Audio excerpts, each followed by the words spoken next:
El tema de este día le sonará un poco raro. En la iglesia la fe no crece, se engorda.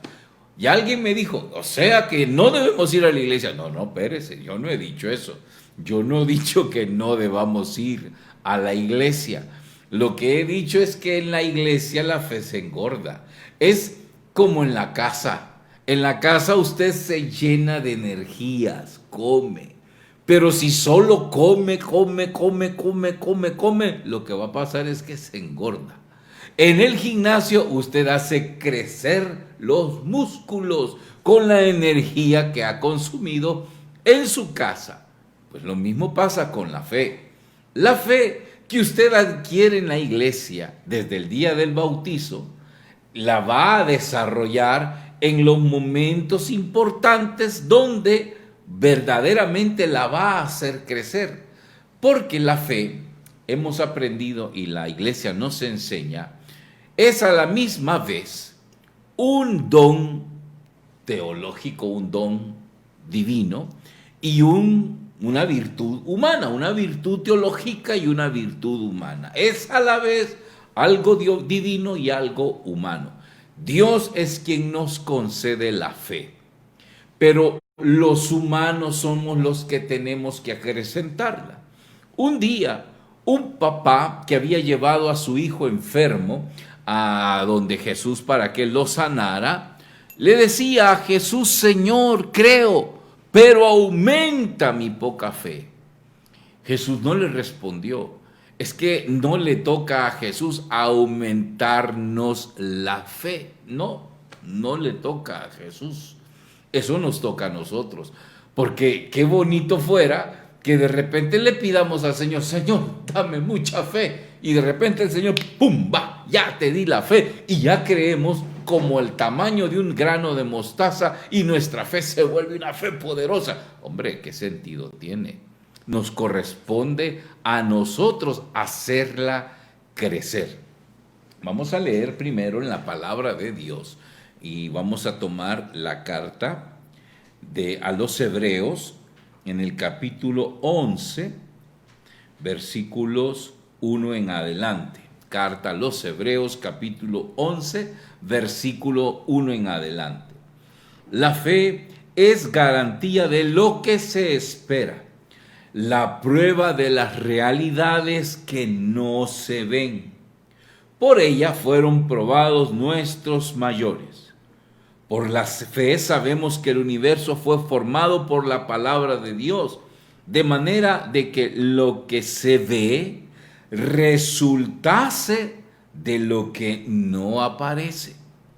Por la fe ofreció a Abel a Dios un sacrificio más excelente que Caín. Por la fe fue declarado justo con la aprobación que Dios dio a sus ofrendas, y por ella, aún muerto, habla todavía. Por la fe Enoc fue trasladado de modo que no vio la muerte y no se le halló porque le trasladó Dios. Porque antes de contar su traslado, la Escritura da en su favor testimonio de haber agradado a Dios. Ahora bien, versículo 6. Sin la fe es imposible agradarle, pues el que se acerca a Dios ha de creer que existe y que recompensa a los que le buscan. Hermanos, hermanas, esta es palabra de Dios. Te alabamos, Señor. Esa es la fe desde el concepto bíblico. La fe es la certeza de lo que se espera. La certeza de ver las cosas que no vemos, porque todavía no existen. Entonces la iglesia, para tratar de enseñarnos en qué consiste la fe, nos dice que la fe es la propuesta que Dios nos hace y requiere de nosotros es una respuesta. Es la respuesta que le damos a Dios a su propuesta. Pero esa respuesta debe ser madurada, debe de ser fortalecida, debe de ser afirmada constantemente. Uno cuando hace un trato con alguien, de repente por la emoción, uno se emociona y dice, sí, sí, me parece lo que me estás proponiendo. Pero luego uno con la cabeza más fría empieza a darle vueltas y dice, me conviene, no me conviene. Y si aquello que le han propuesto le conviene, uno afirma nuestra respuesta y al día siguiente le dice al amigo o a la persona que le hizo la propuesta, mira, fíjate que he estado pensando mucho en la propuesta que me hiciste y ayer te dije que sí y ahora vuelvo a confirmar que me gusta que hagamos ese trato que me has propuesto. Pues eso es la fe. La fe la adquirimos y la crecen, bueno, la engordamos, digámoslo así, la alimentamos, la nutrimos por medio de la actividad eclesiástica, por supuesto. Son todas las actividades y sobre todo el conocimiento de los contenidos propios de la fe los que la nutren.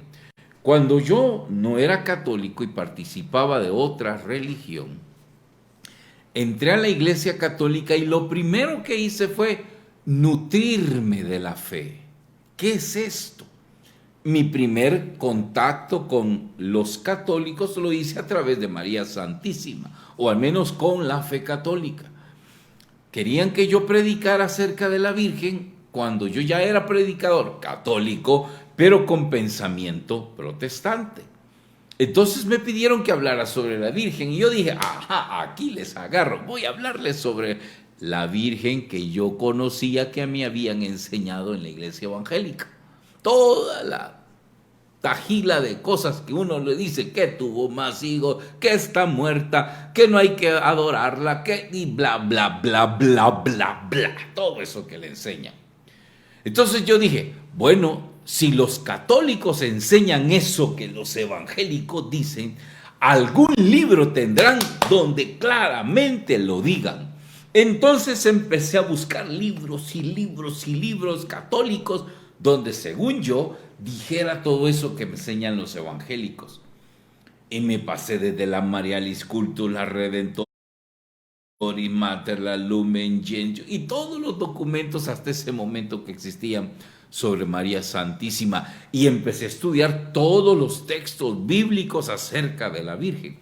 Y hubo uno en particular que tocó mi corazón, está en el libro de Proverbios 31, que dice, Proverbios 31, 30, que dice, la mujer que alaba al Señor, esa será alabada.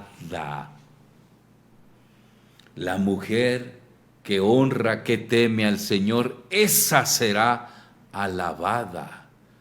En la iglesia evangélica se le aplican a las damas, a las señoras de la iglesia que participan en la iglesia. Y yo decía, ve, ¿y eso por qué no se lo vamos a aplicar a la Virgen? ¿Por qué no? Y eso abrió mi mente. Y empecé a nutrir mi fe, empezando a estudiar acerca de la Virgen. Luego estudié de los sacramentos, luego del credo, y luego de la vida de la Eucaristía, y todo. Nutrí mi fe. Pero ¿dónde fortalecí mi fe o la hice crecer? ¡Ay! En los momentos de crisis. Ahí, cuando uno verdaderamente se enfrenta a las situaciones adversas, es cuando la fe crece. Es como los músculos. Usted puede engordar los brazos de tanto comer y se va a ver y agarra aquella cinta y va viendo bíceps 80, pero pura grasa, todos flácidos. ¿Y dónde es que se desarrolla músculo? Cuando usted empieza a levantar pesas y empieza a levantar y sus músculos se van definiendo y de repente usted aprieta el bíceps y se pone como piedra. Ah, porque usted lo ha ejercitado. Entonces, ¿cómo sabe usted de que su fe no es una fe gorda, fofa, sino una fe sólida y fortalecida? ¿Cómo lo sabe? En los momentos de dificultad. Hace poco miraba una serie por esta stream que se llama Netflix que habla acerca de una iglesia evangélica que vive en crisis en Estados Unidos. Y me llamó la atención una escena que les quiero compartir. La escena hablaba de una chica que muy fervorosa, era una niña muy fervorosa, que daba clases de Biblia a los jóvenes, una niña líder, una niña muy entusiasta, trataba de llevar las cosas de Dios de la mejor manera, se portaba bien. Incluso su novio hasta quiso tener algo con ella sexualmente hablando y le dijo, no, yo voy a esperar hasta el matrimonio. Uno dice, wow, qué niña más fervorosa. Pero de repente le cayó un dolor en el bajo vientre y tuvieron que ingresarla de emergencia, la operaron y se dieron cuenta que tenía un problema ahí en sus ovarios. Y pues no le va a hacer largo el cuento, para empezar yo no entiendo de ginecología, la cosa es que le tuvieron que extirpar los ovarios porque estaban malos y ella se quedó estéril de por vida. Entonces la mamá le comunica, pues mira hija, pasó esto y resulta que pues perdiste los ovarios y eso significa que voy a quedar estéril. Pues la mamá le dice, sí hija, y la niña se ha volteado en esa serie contra Dios, odia a Dios, rompió la Biblia, ya no quiero saber de Dios, ya no me voy a acercar a la iglesia y rompió con la fe. Entonces yo le pregunto, ¿qué tipo de fe tenía esta chica? ¿Una fe gorda, obesa o una fe sólida? ¿De qué tipo de fe hablamos? A veces nos pasa, que tenemos muchas cosas cuando estamos en la iglesia. No, pues es que en la iglesia es bonito. Si yo cada vez que voy a misa y estoy en misa, qué rico se siente. Yo oigo una misa todos los días de unos padres colombianos y qué predicadores esos padres. Me encantan, me nutren, me llenan, me alegran. Pero mi fe no se ve ahí. Se ve, como decimos en buen salvadoreño, a la hora de los que hubo, a la hora de las crisis, de los problemas, de las situaciones difíciles. Ahí se ve la fe. Cuando verdaderamente nos enfrentamos a las situaciones adversas.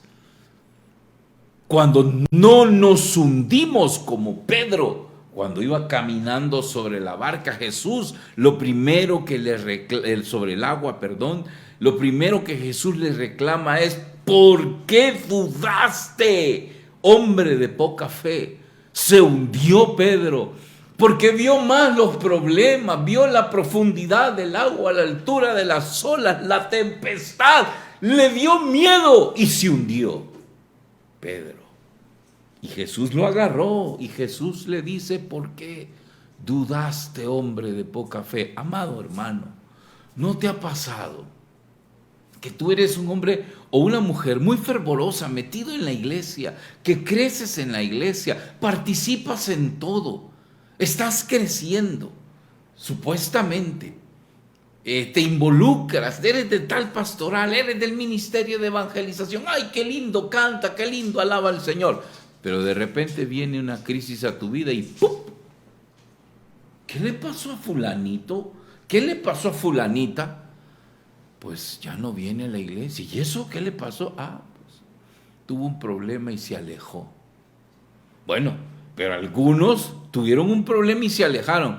A otros les pasa que ¿por qué? ¿Y por qué se alejó? Ay, hermano, me alejé porque un día yo fui a hablar con el Padre y viera qué pesado me salió el Padre. Y desde entonces yo prefería no ir más a la iglesia. Otro es que en esa iglesia a veces uno llega necesitado de amor y los hermanos ni le hablan a uno. Entonces, ¿usted qué anda buscando? Eso no es fe. O esa es una fe gorda, obesa, que no aguanta. Ya ha visto las personas que tienen sobrepeso. Yo he tenido sobrepeso y yo sé lo que se siente es no estar en forma. Yo sé. Cuando yo vivía en Guayaquil, tenía un vecino Luigi Carniadi, un italiano muy buena gente, que un día me invitó a su casa de playa, y atrás de su casa de playa había una, pues no sé cómo se llama, creo que era un estero, una piscina de agua salada. Y me decía, viste Jimmy, vamos a nadar a la piscina de agua salada. Ok, vamos Luigi. Y fuimos, un hombre de 60 años. Y yo en aquel entonces pues no había ni llegado a los 50. Y nos vamos con Luis a nadar. Y me dice, y Luis se queda parado y me dice, Jimmy, ¿por qué no damos unas vueltas aquí en la piscina? Vamos allá y luego regresamos a nado. Ok. Y dice aquel hombre de 60 años a nadar. Clac, clac, clac, clac. ¡Qué bárbaro! Una vuelta, 2 vueltas, 3 vueltas, 4. ¡Qué bárbaro! Se dio 9 vueltas el tipo, 60 años. Y yo con menos de 50 empecé a nadar y no había llegado ni a la mitad cuando ya no me daba el aire, mis músculos se estaban acalambrando y tuve necesidad de un flotador de esos de niño para medio ir agarrando aire. Qué triste no estar en forma. Y luego me le acerco, ¿qué te pasó, Jimmy? Me dice Luis. Pues nada, que vos sí estás en forma, yo no aguanté. Sí, estás gordito, me dice Luis. ¿Y qué haces vos? Bueno, yo todos los días en la mañana salgo a correr, a mediodía salgo de mi casa que almuerzo y me voy a correr y luego regreso a la casa a almorzar. Estoy haciendo ejercicio. 60 años. ¡Qué barbaridad! Pues así es la fe de muchos. Como la obesidad que yo tenía, no aguantaba ni caminar una cuadra, me cansaba. Hay quienes no aguantan nada porque su fe es tan gorda que no aguantan. Es que el padre me salió bravo, es que en la iglesia la gente ni saluda. Pues un hermano una vez me reclamó, yo iba saliendo de misa un día de semana, iba a la catedral a recibir misa, iba saliendo y el sol me daba en la cara, y claro, pues si me daba el sol en la cara, yo iba medio con los ojos cerrados y seguramente con la cara empuñada. Y yo no vi a nadie y salí. Cuando llegué a la comunidad en la noche, la hermana me salió molesta, una hermana, y me dice, hermana, le digo, ¿qué tal? ¿Cómo está? Bien enojada la hermana. Yo le digo, ¿y qué le pasa? ¿Yo qué le hice? Hoy no me quiso hablar, ¿verdad? ¿Hoy cuándo, hermana? Hoy lo vi cuando usted iba saliendo de catedral, venía de misa y ni me saludó. Hermanita, perdóneme, yo no la vi. Sí, el loco se hizo. No, misa el loco, no la vi. Y era porque yo traía el contrasol y la cara empuñada, ¿cómo la iba a ver? Pero ella ya estaba botando su fe porque yo no la saludé. ¿Qué tipo de fe tenemos? De esa es la reflexión a la que yo quiero llevarte el día de hoy. ¿Es tu fe una fe sólida, ejercitada como la de un atleta vigoroso y musculoso? ¿O es una fe fofa, aguada, que no aguanta nada? Que en las primeras de cambio ya una gripe le da y como no le saludaron los hermanos, pues ya no voy a la iglesia. Ya no. Sí, me enfrío, me alejo de Dios. Una enfermedad te da. Ya no, es que Dios no me quiere. Porque si Dios me quisiera, entonces no me tratara bien, me tratara bien. Hermanos, ese tipo de fe es una fe peligrosa. Creer que estar con Dios es que todo nos va bien y que todo va a estar bonito. No, esa fe no sirve. Si a ti te han metido esa en la idea en tu cabeza, es una fe de churrito. Sí, es como cuando tú te comes los churritos o ahora le llaman snacks, ahora se llaman así. En mi tiempo le llamábamos churritos, pero hoy se llaman snacks. Mi mamá le llamaba chucherías, pero hoy se llaman snacks. Pues esa fe es una fe de snacks.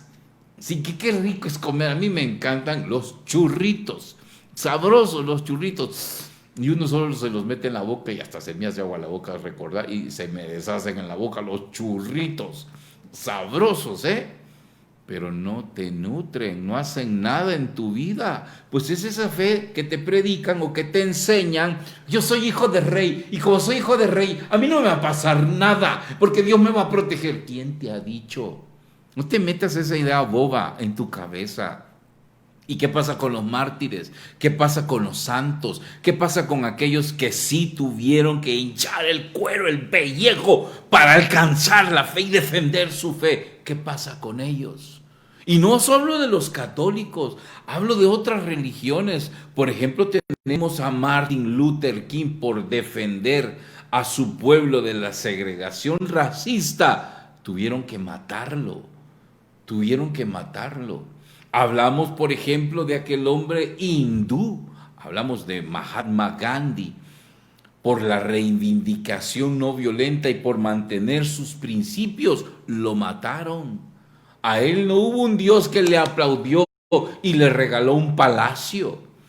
¿Qué podemos decir de los católicos? De un Monseñor Romero que por defender los derechos de los pobres lo mataron, lo vilipendiaron, lo acusaron de guerrillero, de terrorista por defender los derechos de los pobres. Y a la fecha, cada vez que se defienden los derechos de los pobres, somos populistas, somos políticos, somos guerrilleros, somos revolucionarios, somos esto, somos lo otro. Qué triste por defender a Cristo. ¿Qué dijo Cristo? Porque él predicaba el mensaje. Por Belcebú predica le decían. Y Jesús dijo, si así hablan del árbol, ¿qué van a decir de ustedes que son las ramas? Decía Jesús. O sea, Jesús en ningún momento dijo, no se preocupen mis hijos, ustedes creen en mí, ni se preocupen, van a tener dinero, van a tener salud, se van a morir de viejitos como de 200 años, no les va a pasar nada en toda su vida. Jesús nunca dijo eso. Si así trataron al árbol, ¿cómo van a tratarlos a ustedes que son las ramas? Cuando por mi causa los metan en los tribunales, ahí estaré yo para defenderlos. Y todavía dice, el que de mí se avergüence ante los hombres, yo me avergonzaré de ellos ante mi Padre Celestial. Quiere decir que la fe es para luchar y enfrentarla. El apóstol Pablo, ya para terminar, hizo una reflexión muy interesante en uno de los Corintios, vamos a ver si no le caigo equivocadamente a esta carta,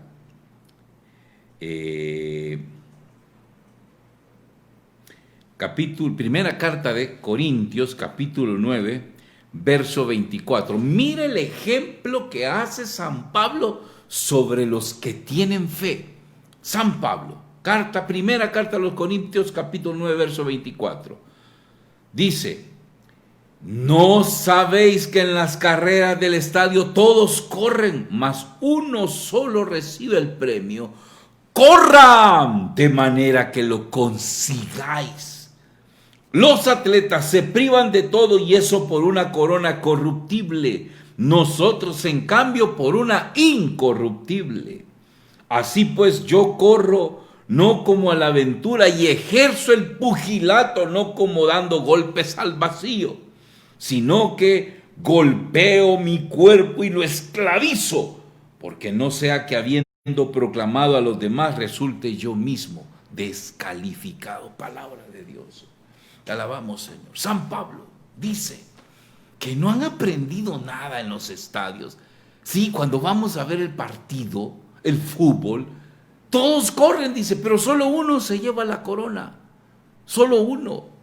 ¿Y quién? El que se esfuerza, el que se sacrifica, el que lucha más. ¿Qué dice el árbitro? ¡Pum! Que gane el mejor. Así simplemente, ¿quién gana? El mejor. Ese es el que gana. ¿Qué se va a hacer? Yo le voy al Barça, pero ahorita el Barça va mal.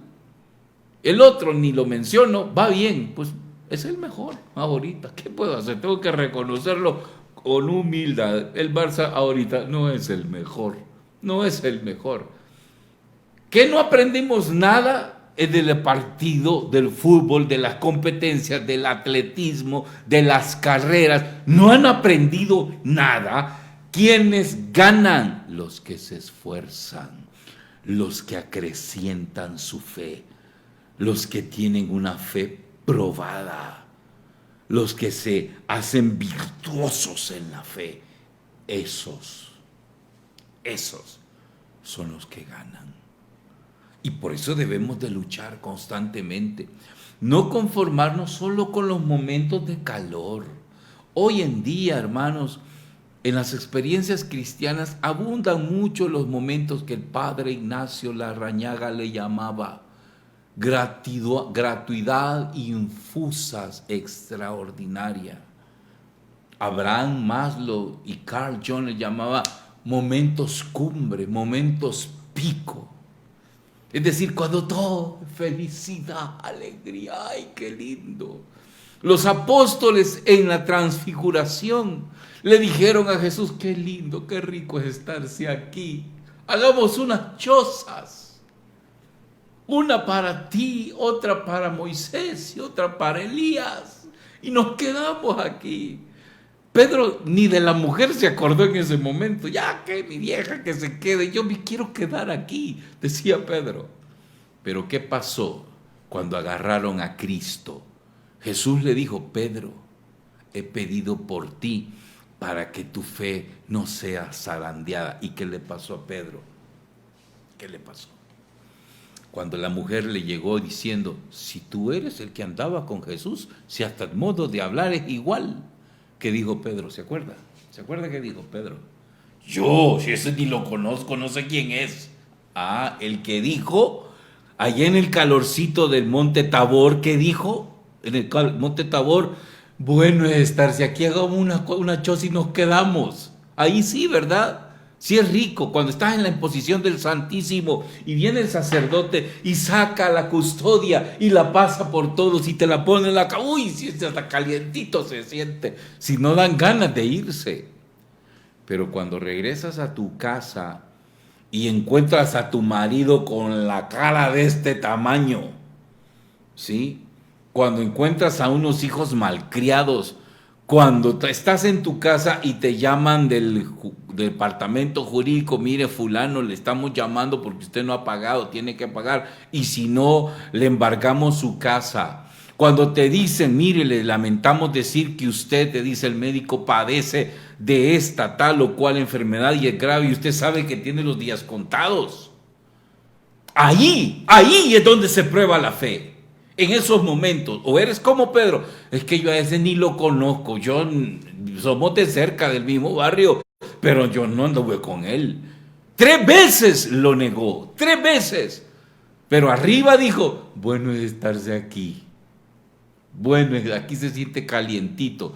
Ahí tenía la fe gorda, pero cuando Jesús fue entregado su fe gorda, no le funcionó. No le funcionó hasta que la fortaleció, hasta que agarró fuerza en la fe. Hasta que entonces el Espíritu Santo lo tomó. Entonces dijo, se levantó en medio de los 11 y dijo, no es como ustedes lo han dicho. No estamos borrachos. Se ha cumplido la promesa del profeta que dijo que en los últimos días el poder del Altísimo vendría. Ahí sí agarró fuerza Pedro. Y tanta fuerza que Pedro murió en una casa lujosa llena de bienes, de viejito, porque todo le iba bien. No, hermanos, Pedro murió martirizado, crucificado de cabeza porque no se sentía digno de morir como Cristo. Gloria a Dios, hermanos. Ahora, después de esta regañada, no les quise regañar, solo exhortarles a que fortalezcamos nuestra fe en los momentos de prueba. Por eso, cuando no hay problema, ayunemos y oremos, sometamos nuestra fe al crecimiento de verdad, para que nuestra fe en la hora de los problemas se encuentre fortalecida. Amados hermanos, hoy tenemos dos personas que nos han escrito, o más bien nos han llamado, y nos han dejado preguntas, como todos los fines de semana. Déjeme aquí hacer la conexión, siempre se me olvida hacerla. Y pues son preguntas un poquito difíciles, pero las vamos a contestar. Como me decía un amigo, Jimmy, vos que todo lo sabes y lo que no sabes te lo inventás. No, no es cierto, no me invento nada. Aquí es la iglesia la que nos enseña. Muy bien, tenemos la primera, vamos a darle volumen. Vamos a ver. Hola hermano Jimmy, te saluda Fernando Enrique Basagoitia desde San Salvador, El Salvador. Son varias preguntas, pero solo quiero hacerte en esta ocasión dos. Primero, después del juicio final, ¿qué va a suceder con el purgatorio? ¿Va a persistir o en ese momento solo va a haber infierno y cielo? La segunda pregunta, si uno está en pecado mortal con el deseo de confesarse, ¿puede orar por otra persona? ¿Vale la oración de una persona en esa condición? Por ejemplo, orar por el Papa. Gracias, Dios te bendiga. Bueno, menos mal que solo eran dos preguntas, hermano Fernando, y no me hizo las demás. Ya con estas dos preguntas es para un tema entero, ¿eh? Es un tema entero. Primera, ¿va a haber purgatorio después del juicio final? Bueno, en principio pensemos la naturaleza del purgatorio. ¿Qué nos dice la Biblia acerca del purgatorio? El primero que habló acerca del purgatorio fue nuestro Señor Jesucristo en el Evangelio de San Mateo, capítulo 12, versículos 30. Veamos, a ver si es el 30. 31 es, versículo 31 en adelante. Capítulo 12, verso 31 en adelante de San Mateo nos dice: por eso les digo, todo pecado y blasfemia se perdonará a los hombres, pero la blasfemia contra el Espíritu Santo no será perdonada. Y al que diga una palabra contra el Hijo del Hombre se le perdonará, pero el que diga contra el Espíritu Santo no se le perdonará ni en este mundo ni en el otro. Palabra de Dios, te alabamos, Señor. Quiere decir, según Jesús, que hay dos vidas, dos mundos donde se perdonan o hay chance de adquirir el perdón de los pecados. Este mundo y el otro, dijo Jesús. Tratando de explorar un poco en la Biblia, San Pablo en la carta a los Corintios nos aclara cuál es ese momento. En la primera carta del apóstol Pablo a los Corintios, capítulo 3, vamos a leer en el versículo 14 en adelante, dice así: aquel cuya obra resista, vamos a leer desde el 13, versículo 13, carta a los Corintios, primera carta a los Corintios, capítulo 3, versículo 13. La obra de cada cual quedará al descubierto, la manifestará el día, con D mayúscula, o sea, el día final, que ha de revelarse por el fuego, y la calidad de la obra de cada cual la probará el fuego. Verso 14. Aquel cuya obra construida sobre cimiento resista, recibirá la recompensa. Verso 15. Mas aquel cuya obra quede quemada sufrirá el daño. Él, no obstante, quedará a salvo, pero como quien pasa a través del fuego. Palabra de Dios, te alabamos, Señor. Quiere decir que hay personas que sus obras, según dice San Pablo, van a resistir. Ellos se van directo al cielo, así, los santos, por ejemplo. Pero hay otras personas que su obra no va a resistir, va a quemarse, dice San Pablo. Pero estos van a ser salvos, pero como quien pasa por el fuego. Ese es el segundo lugar del que hablaba Jesús. El otro, donde vamos a recibir perdón de los pecados. San Pablo habla de una purificación por el fuego. Purificación. Palabra de origen latino, purgare. Purgare. De donde viene la palabra purgatorio. El lugar donde se refrigeran las cosas. ¿Cómo se llaman? Refrigeradora. El lugar donde se purifican las cosas, ¿cómo se llama? Purgatorio. Purga, de purgar, no purgatorio, como alguien dijo una vez. Purgatorio, de purgar, no purgatorio, de pulgas. Purgatorio, así se llama a ese lugar del que habló Jesús. Pero la Biblia no dice, claro, Jesús no dijo el nombre, dijo que existía un lugar. Ni San Pablo dijo el nombre, la iglesia le dio un nombre basado en lo que ocurre ahí. ¿Qué ocurre ahí? Se purgan los pecados, que no se purgaron en esta vida, se purgan en la otra, se llama purgatorio. Ok, ya entendimos la naturaleza del purgatorio. Los que van al purgatorio se van a salvar, por supuesto, se van a salvar, pero tienen que padecer un sufrimiento temporal antes de entrar al cielo. Antes de entrar al cielo. No van al infierno, porque no, el que va al infierno se va al infierno. Así lo dice el catecismo. El que se va al infierno es que elige libremente rechazar a Dios. Y se va al infierno, él escoge irse al infierno. Dice, no, yo no quiero nada de cielo ni purgatorio, no. Yo rechazo a Dios, me vale pepino Dios, ¡pum!, me voy al infierno. Ok, a ese ni Dios lo puede salvar porque él elige irse al infierno. En cambio, aquel que se portó muy mal toda su vida, pero en el último instante, Dios, perdóname. Señor, yo sé que hice el mal, que obré el mal, pero reconozco que tú eres misericordia, que tú eres Dios, que tú existe, que tú eres Salvador, lo reconozco. Aquí dice Jesús en su gran misericordia, démosle un chance a este.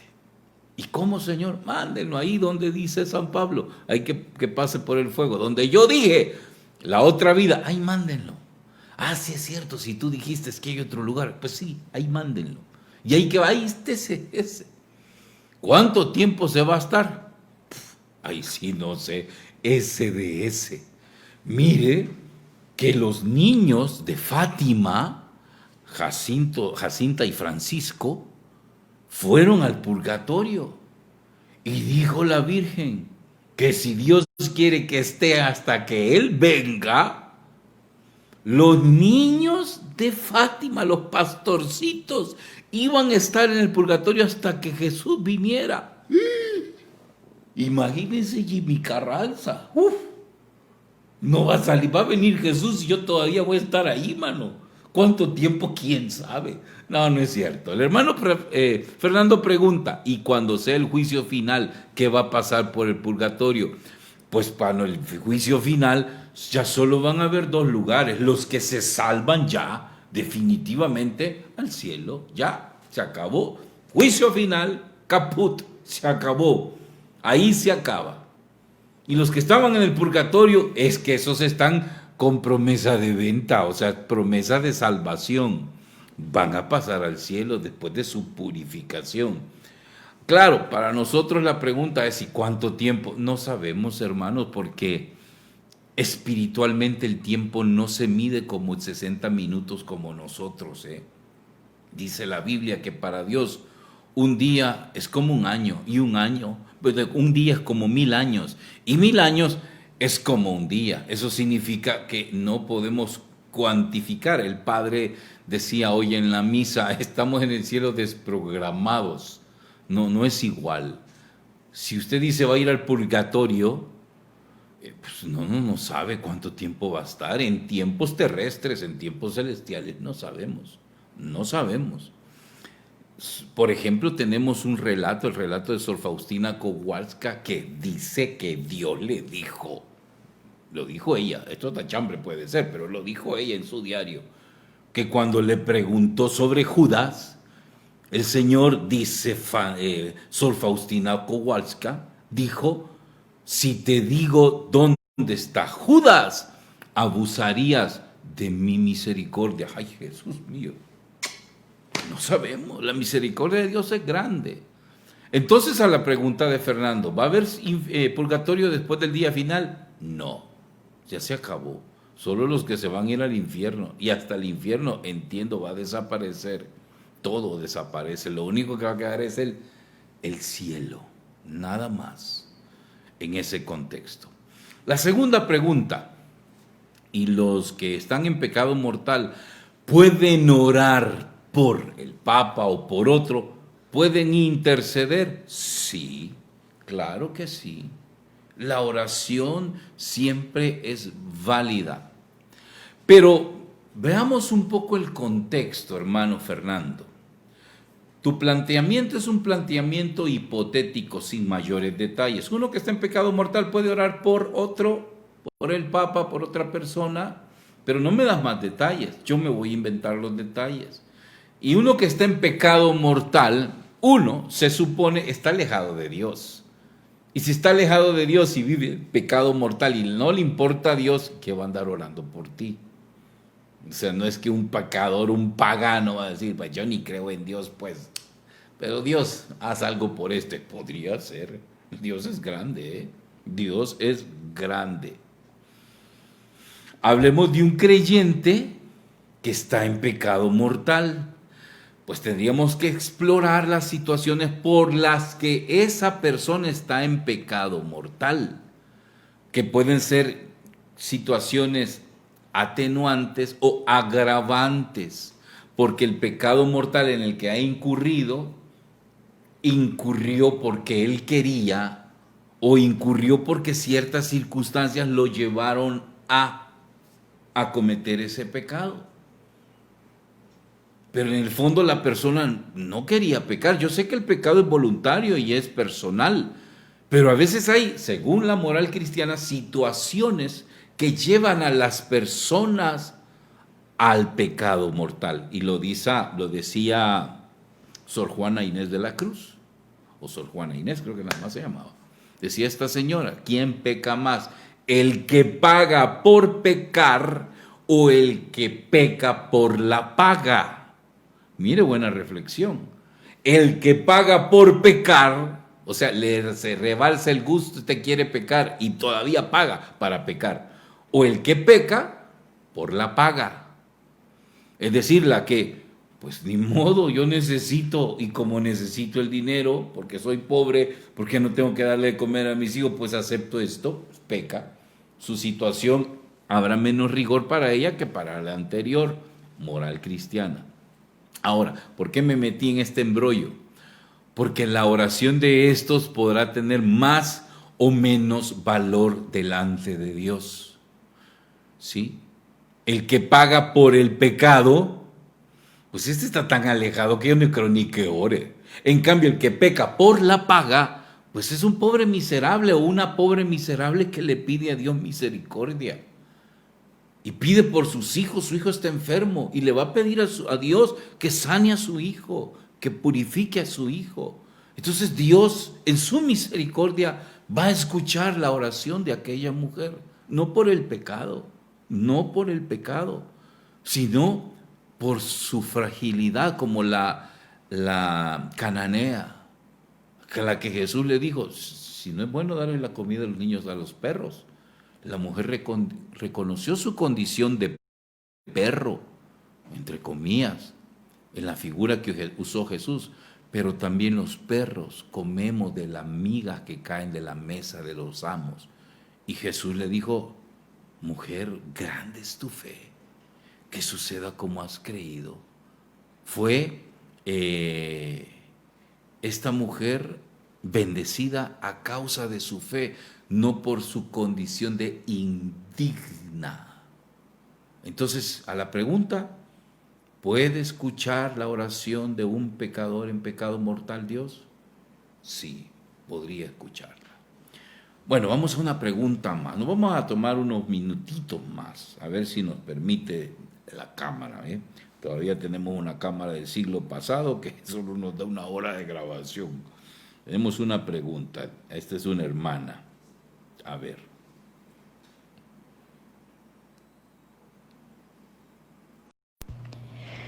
Buenas, hermano Jimmy. Soy Alcira de El Salvador y mi pregunta es la siguiente.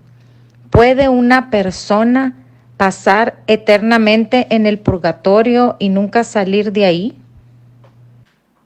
Mire, como que se pusieron de acuerdo los hermanos con la pregunta. El primero me preguntaba si habrá juicio final después del purgatorio después del juicio final. Y la hermana Alcira me pregunta, hermano Jimmy, ¿podrá alguien pasar eternamente en el purgatorio? Y la respuesta, basada en la respuesta anterior, es no, porque el purgatorio tiene un carácter temporal. ¿Sí?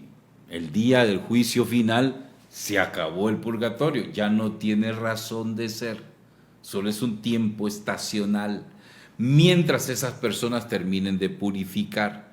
Claro, nosotros no podemos cuantificar el purgatorio en cuanto a tiempo terrenal, porque es distinto. Y repito lo que esta mañana decía el Padre en la misa, estamos desprogramados, no es el mismo tiempo como nosotros. Porque si no, alguien incluso me decía, uy, qué aburrido en la eternidad, ¿qué vamos a hacer? Pues sí, si ya tú te figuras, si ya estando 1 hora sin hacer nada, te aburres, ahora en la eternidad sin hacer nada te aburrirías igual. Imagínate en la eternidad sin hacer nada. Te levantas en la mañana y ¿qué vamos a hacer ahora, Ángel? Nada, como todos los días, nada. Solo que a la mañana vamos a ir a alabar a Dios, ok. Y después nada. Y ahí a mediodía le vamos a alabar otra vez, ok. Pues así tan flat parece aburrido. Pero la pregunta es, como la hermana dice, si puede estar esa persona para siempre en el purgatorio. No, porque el purgatorio no es para siempre, es temporal, ¿sí? Y como le dijo el mismo Jesús, o la Virgen más bien, a los niños de Fátima y especialmente a Sor Lucía, si Dios quiere que estén hasta la venida de Cristo, o sea, la venida de Cristo significa el punto final de la existencia de esa otra vida, de ese otro mundo del que habló Jesús, o sea, que el día que Jesús venga, se acabó el purgatorio, se terminó, ya no más, ¿sí? Y si esa persona tenía que purgar mucho, va a hacerlo hasta ese momento. Ya después, ya no. Y si no ha terminado de purgar, claro que va a terminar de purgar, eso se lo aseguro. Pero tiene carácter temporal. Y de ahí esa persona pasa al cielo. No es el infierno. El infierno, el que entra al infierno, ese ya no sale jamás. El que entra al purgatorio, sí, tiene que salir en algún momento. ¿Cuánto tiempo? Ahí sí le quedo debiendo la pregunta, no sé. No tengo yo la escala de cuánto tiempo significa tal pecado en el purgatorio. No sabemos eso, solo Dios sabe. Hola, soy Jimmy Carranza, bienvenidos a En qué creemos los católicos y gracias por mirarnos en televisión y por internet. Soy un converso a la Iglesia Católica por más de 30 años y desde entonces no he dejado de profundizar y conocer más sobre aquello en lo que realmente creemos los católicos. Creé este canal hace algunos años para poder propagar y difundir la verdadera fe que hay en nuestra Santa Madre Iglesia. Si tú quieres conocer también acerca de aquello en lo que creemos, únete a nosotros. Crea tu cuenta de Gmail.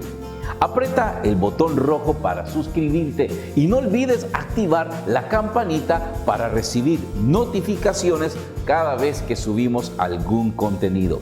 Regálanos un like y coméntanos. Y recuerda, somos la iglesia que Cristo fundó. Somos la Iglesia Católica.